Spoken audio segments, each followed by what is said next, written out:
we were educators, definitely talking to the students, seeing them and observing them. So I taught technology and social emotional learning.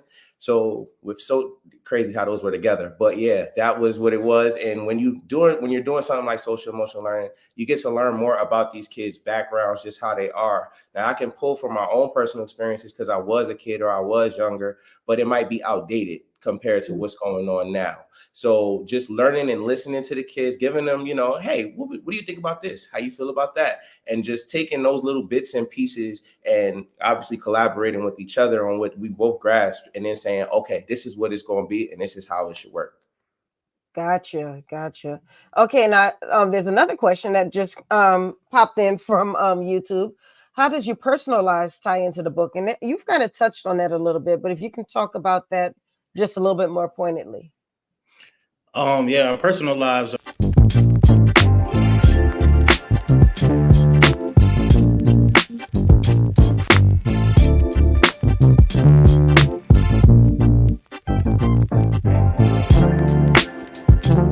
Now, tonight, I'm excited because I'm about to meet two authors who are doing some amazing things, not just in the literary industry, but for their communities as well. So we actually have three authors on the show tonight. Two of them we're about to interview together. Um, and let me just go ahead and bring them on so they can tell you what they're doing with themselves. I already see them smiling. Hello. How are you? Good. How are you? Wonderful.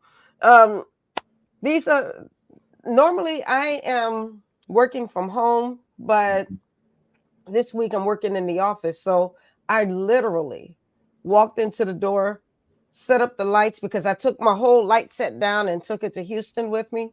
And so I literally walked in the door, set up the lights, and then told my assistant, start the show. That's right. So I'm just now sitting down, but I'm so glad both of you are here. Now, I think that you guys should change your name on there so we can get both names because all I see is Maurice Myers. Oh, yes, that definitely needs to get fixed up for you. Let me see how I can. Yes. There's two people on here. All right. Let me get that right for the people. Is the name spelled correct, brother? Yes, it is. All right, then let's go. That's what we're talking about. Teamwork makes the dream work. That's right. So I was just saying that I was really looking forward to talking with the both of you because you guys are doing some great things. I love the fact, first of all, that two authors decided to collaborate and just share your art. But then the other part is that not only are you sharing your art to to secure the bag or to write or reach new people, but you're also taking this time to reach your communities. So if you can tell me a little bit about how you two came together. But before you do that, first introduce yourselves and then tell us about how you came together and then what made you decide that you wanted to take your writing to on a different mission. All right, that's no problem. I am Maurice Myers, as you can see, from the Bronx, New York. Right. Now here in Georgia, a former educator. I have a bachelor's in journalism.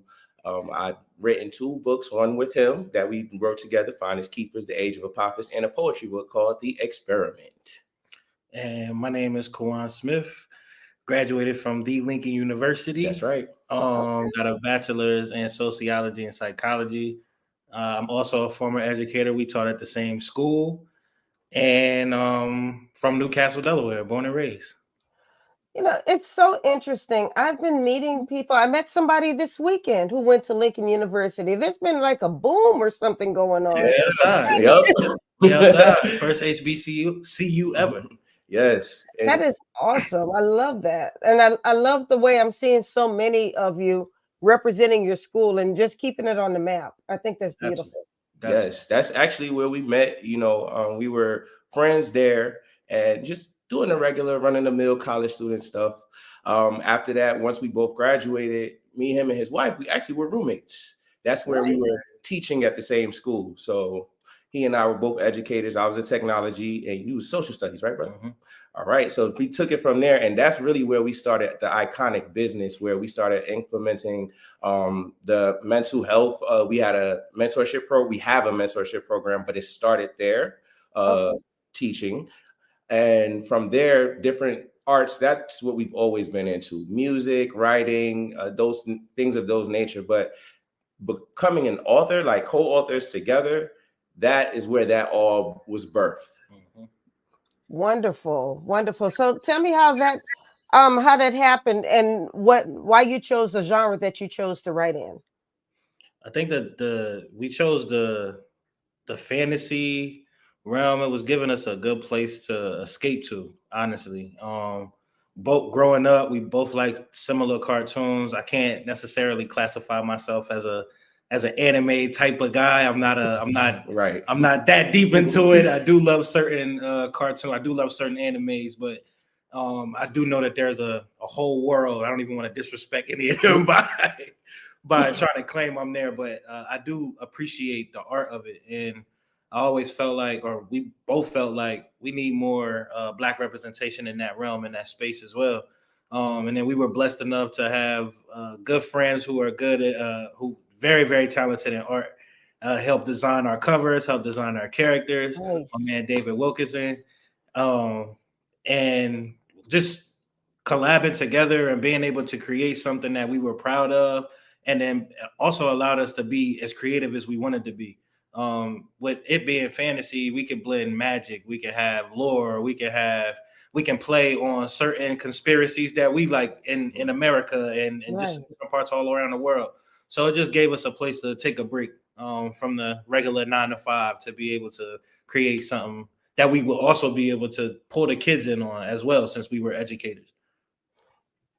Oh, now see, that's a very good point because I think kids do love the fantasy world and they really cut their teeth on fantasy stories. So Mhm. for you to write a story like this, now you're really connecting with the kids who you're teaching every day.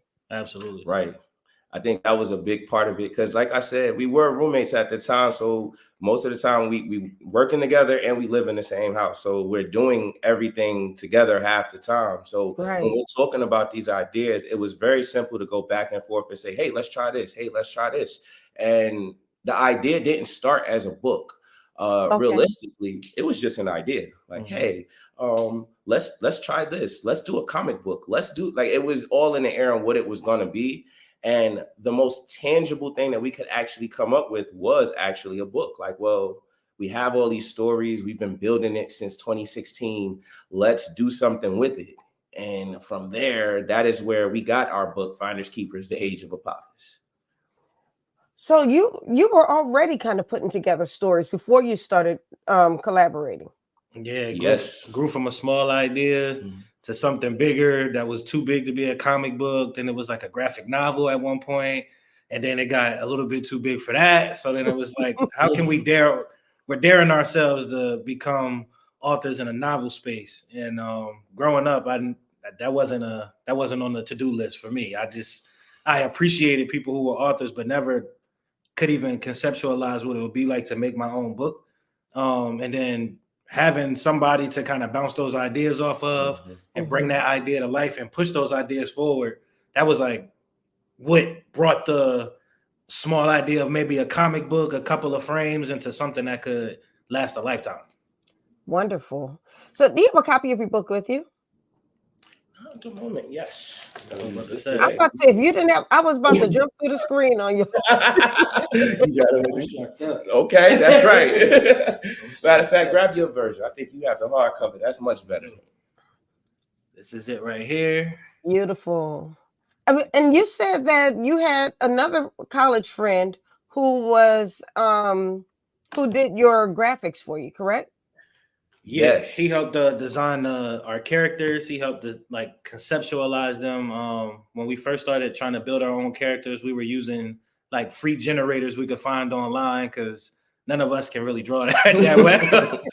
So we wanted to see the characters come to life. So we started pitching it to people who we knew were really, really good in that area. And my friend Dave, our friend Dave, he's really Really, really, really gifted. Been fortunate to been. We also met at Lincoln University as well. So shout out to the HBCU again. Yep. You know, that's awesome that you have so many friends within your circle who can pour into this project. Right. A lot of people aren't blessed to have that. You know, they have an idea, they have a concept, but then they have to basically look for everybody. They have to go find a graphic designer or an artist. They have to go find an editor. And you seem to have all of this in house, which did it kind of make life easy for you? Definitely. I mean, to start off with 2 writers, that already made it extremely easier Yeah. than, trying to do it by yourself. But just realizing what our friends, like what talents our friends have, because yes, you partied with these people. We had a great time with them in college, but it's like, oh yeah, you came here for something. Like, this is what you do. This is who you are. So when you learn, like, okay, wait, not only do they do those things, but they're actually, like, Dave was excited to help us from day one, Wonderful. he's given us more than we ever could have asked for, outside of him just editors and having different friends, and like, okay, well, let's just see what happens, let's see what their rate is. And a lot of times, because they're your friend, they want to give you a discount. They're like, hey, Yeah. let's work around that because we know each other. But either way, you still want to help them, not help them, but pay them the right rate. But still, just having them in your team is like, okay, this is a lot easier than having to just figure it out online, Right, for sure. Absolutely. So tell me about the story. What's the storyline? Well, the story is based around a group of people. So there's 2 brothers. They are our main characters, Kane and Cairo, who are based off of the both of us. This is Cairo, and I will be the older brother, Kane. And they are called Amoyans, a race of people called Amoyans, and it just means spirit. And they have a unique quest that they go on in order to become the best version of themselves. In this world of Amoya in the realm, you can go on this quest and you go to the most spiritual place in the realm, and then you are granted the abilities of gods. And the quest that they go on is dangerous. You risk your life to go on this quest. So everybody in the realm doesn't necessarily go. You have to go away, similar to us going away to college to train for a significant amount of time for you to even prepare to go on a quest like this. And Kane and Cairo are the princes of the realm. Their dad is the one who created the tradition of going on the quest in the first place. And their friend Serenity, who's also on the cover, is their person who got paired with them in training. And it's about their friendship, their growth. And then our last character that we do point of view wise is Nebi, who is Kane and Cairo's mother. And it's based off of a combination of both of our mothers. Shout out to them because I know they watch. They watching. Love y'all. And that she represents the parenthood side of things, watching their children grow to become something that will end up becoming great. Something that will transition the whole realm in total and change the whole future of the series. So it's the gift that keeps on giving. It is 1 book out right now. We are working on book number 2. And we don't plan on stopping no time soon. So they're sprinkled all throughout the book. It's as I said, our inspiration comes from our mothers. We both have siblings. In the book, the whole book is kind of like centered around family and the history of family, the impact of how the history of family impacts each individual person, and how different that can be based off of the perspective, which kind of plays into why we wrote the book from 4 different perspectives in the first place that tie into one narrative. So I don't think that there is a chapter in either of the books that we ever wrote that doesn't involve family in some way, because family is a big part of our village, and we appreciate y'all. I want to thank you for joining me on the Horizons Author Lounge. I hope you guys had a good time. We did. This was. I want to do this having again. me. Yes. Thank you for having me. Just do this again. Say less. All you have to do is say, "I want to come back on the show," Oh, and you you know I'm can gonna come reach back out on to you. the show. Yeah, we're connected now. Yes, yes.